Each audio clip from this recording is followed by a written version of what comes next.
Hey guys, I am so excited that you're here. If you don't already know me, my name is Justina. I am the founder of Well Planned Paper, and again, I am so happy that you are here with me today. If you are seeing this video, that means that you recently purchased your very own copy of the Well Planned Weekly Planner. This video series is going to be where I walk you through every single bit of this planner and help you get it all set up for the next year. So I want you to go grab your planner. I want you to get pens, pencils, maybe even some highlighters, and your favorite drink, and meet me back here in a few minutes and we're going to get started. Hey guys, okay, welcome back. As I mentioned before, make sure that you have your planner, pens, pencils, and maybe even some highlighters kind of set off to the side because we're going to work through every single aspect of this planner today. I'm going to give you a bit of a roadmap here so you kind of know where we're going and what you can expect. This is also a great chance to kind of keep in mind the order in which we're going to go through things. I say that because maybe you've already dove into the planner and you're feeling pretty comfortable with certain sections, but you just have some questions about how to best utilize other sections. So feel free to skip through this as whatever rate you'd like to. You're welcome to just go ahead at whatever speed you'd like. So we are going to start with all of the initial setup. This is something that I recommend doing for at least the week before you decide to use the planner. This is going to help you to make sure that you have all of the design tools set up efficiently, so that way when you actually roll into using it in your real life, it's ready to go. Then we're going to roll into how to set up each month, and I'll walk you through the design of the weekly and daily spreads and how I designed those to be used. I'll give you some tips on how to maximize their efficiency and effectiveness. And then I'll also walk you through some of the other hidden gems within the planner. And we will finish up with some just kind of general tips that I have for how to make life easier using your planner. All right, so let's go ahead and get started. What I want you to do is I want you to go ahead and open up your planner. You're going to skip through those first couple of pages. Those are just some notes for me. Feel free to read them now or later, but they're not really very important for this training here. You're going to go ahead and skip ahead to the pages that look like this. It's your full year overview. You might notice that this page and the next pages seem very similar.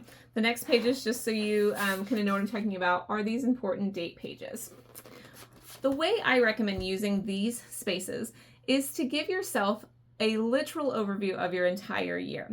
Because oftentimes, we are able to exist pretty well in our day-to-day, but kind of taking that grand look at things can be really hard, especially when life gets overwhelming. So this is a space that allows you to write out things that will keep you in touch with the future, but doesn't have you constantly having to keep track of it. Because again, that mental load, we don't want to add anything to that. Like society and the world does enough of that. We don't need to add any more. So the way I recommend using this space is to consider things that are recurrent every year or that are coming up in the coming year that you're going to need to be aware of. For one reason or another, you need them on your radar at the time that they're happening. For me, I like to put in each month's birthdays so that I can send birthday cards, gifts, well wishes, make a phone call, whatever that is, anniversaries, also any upcoming weddings, baby showers, expected births. You don't have to know the exact date, but if you know there's a baby coming in June, just put a little note there. So that way when June comes around, that's back on your radar. A couple other things you can put in this space. You can put in appointments that you already know are coming. For instance, for us women, our annual exams, children, and actually everyone, all of our dental exams, eye doctor's appointments, any other appointments that you know of, put those here. I personally like to write them out directly on the month that it is happening. So whether it is something that I need to remind myself of that month, or if it is something that is happening that month, I like to put it in that space. For example, I know that my children have one of their bi-yearly dental appointments happens in November.